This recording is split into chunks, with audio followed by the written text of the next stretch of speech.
السلام علیکم۔ وعلیکم السلام۔ ایک سوال ماڈرن اسٹیٹس یعنی ریاستوں کے بارے میں ہے۔ ریاستوں کی حیثیت ہمارے لیے کیا ہے؟ یعنی کیا یہ دارالحرب ہے؟ کیا ہندوستان ہمارے لیے دارالحرب ہے، یعنی ایسا ملک جہاں ہم جنگ کی حالت میں ہوں؟ دیکھیے، یہ بھی ایک اہم ترین سوال ہے ماڈرن ایج کے اعتبار سے۔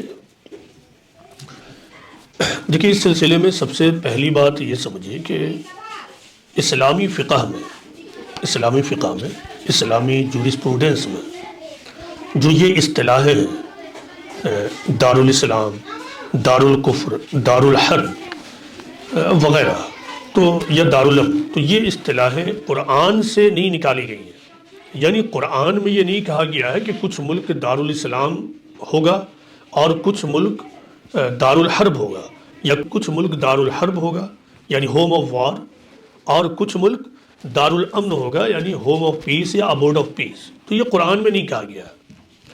یہ پیغمبر اسلام محمد صلی اللہ علیہ وسلم کے 150 سال کے بعد عباسی دور میں جب فقہ تیار ہونے لگا تو اس زمانے کے فقہ نے اپنے زمانے کے حالات کے اعتبار سے یہ اصطلاحیں وضع کی ہیں، یہ ٹرمز وضع کی ہیں۔ اس کو سمجھنا آج بہت زیادہ ضروری ہے، خاص کر جو مدرسے سے نکلنے والے نوجوان علماء ہیں، عالم کی جو پڑھائی پڑھتے ہیں، ان کو اس معاملے میں سنجیدہ ہونا ہوگا اور دو باتیں سمجھنی ہوگی۔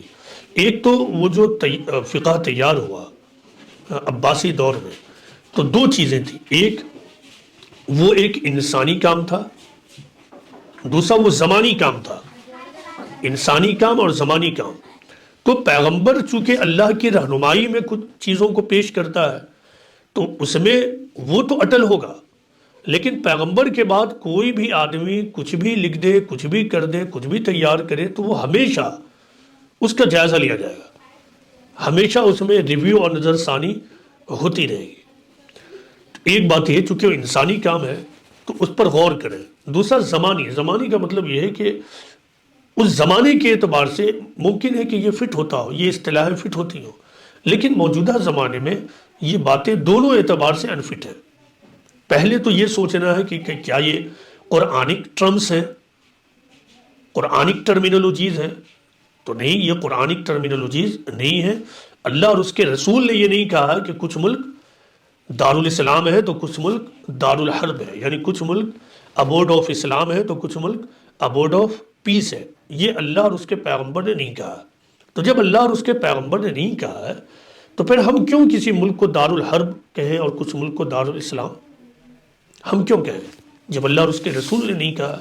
ٹھیک ہے، ہمارے پچھلے لوگوں نے، ہم سے پہلے جو لوگ گزرے، ہمارے اسلاف، ان کو یہ لگا ان کے حالات کے اعتبار سے کہ اس طرح کا ڈفرینسیشن ٹھیک ہے، ملکوں کے درمیان اس طرح کی تفریق ٹھیک ہے، تو ٹھیک ہے۔ لیکن آج ہمیں یہ محسوس ہو رہا ہے کہ یہ تو قرآن و سنت کے خلاف ہے، نمبر ایک۔ دوسری بات کہ ٹھیک ہے، ان کے زمانے اور ایج کے اعتبار سے یہ اصطلاحیں ٹھیک ہوگی، لیکن اب یہ درست نہیں ہے، دو وجہ سے۔ ایک اب کسی ملک کے بارے میں اس میں رہنے والا مسلمان اگر یہ سوچے کہ یہ دارالحرب ہے تو اس کا مطلب یہ ہوگا کہ اس ملک میں رہتے ہوئے وہ اس ملک کے لیے لوئل نہیں ہو سکتا ہے، وہ اس ملک کے لیے وفادار نہیں ہو سکتا ہے، کیونکہ وہ تو اس ملک کو دارالحرب سمجھے گا، یعنی اس ملک میں وہ اپنے آپ کو اعتوار فیل کرے گا، تو کبھی بھی وہاں کا وہ وفادار نہیں ہو سکتا ہے۔ یہ خود میں ایک غیر اسلامی عمل اور غیر اسلامی سوچ ہوگی۔ دوسری بات کیا ہے کہ موجودہ زمانے میں جو نیشن ہوڈ کا تصور آیا، تو نیشن ہوڈ کا تصور آنے کے بعد خود ہر ملک اس بات کی ضمانت دیتا ہے کہ اس ملک میں رہنے والی ہر قوم، خواہ وہ کسی بھی مذہب، کسی بھی دھرم اور کسی بھی آئیڈیالوجی کو مانتی ہو، اس کے پروٹیکشن کی گارنٹی ہم لیتے ہیں۔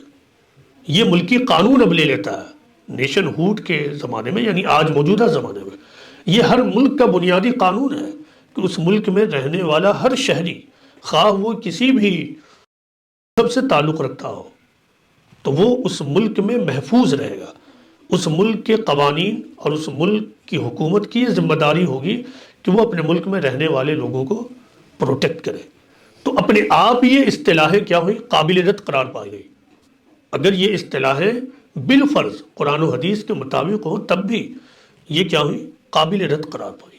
لیکن اگر کوئی یہ سمجھتا ہے کہ یہ اصطلاح شریعت ہے تو اسے یہ جاننا چاہیے کہ قرآن و سنت میں اس کی کوئی جگہ موجود نہیں ہے۔ اس سلسلے میں موجودہ زمانے کے ایک جلیل القدر عالم دین مولانا وحید الدین خان رحمۃ اللہ علیہ کا ایک مقالہ اور ایک آرٹیکل خاص اسی مضمون پہ ہے، تو بالخصوص فارغین مدارس، نوجوان علماء کو چاہیے کہ اس آرٹیکل کو بغیر کسی تعصب کے، بغیر کسی فیلنگز کے پڑھے، اس کا مطالعہ کرے، گہرا مطالعہ کرے، اور پھر وہ اپنے زمانے کا مطالعہ کرے اور دو تین چیزیں سامنے رکھیں۔ نمبر ایک کہ جو فقہ یا جو قوانین اسلام کے نام سے آج موجود ہیں وہ قوانین ایک انسانی کام ہے، اور انسانی کام میں خطا کا امکان ہمیشہ ہوگا۔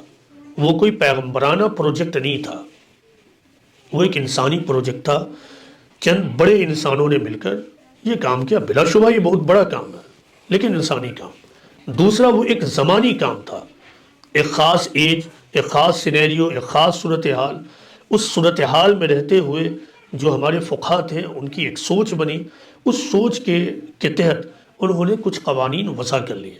لیکن آج وہ زمانہ نہیں ہے، اور فقہ کا یہ مشہور قانون ہے کہ زمان و مکان کے بدلنے سے احکام بدل جاتے ہیں۔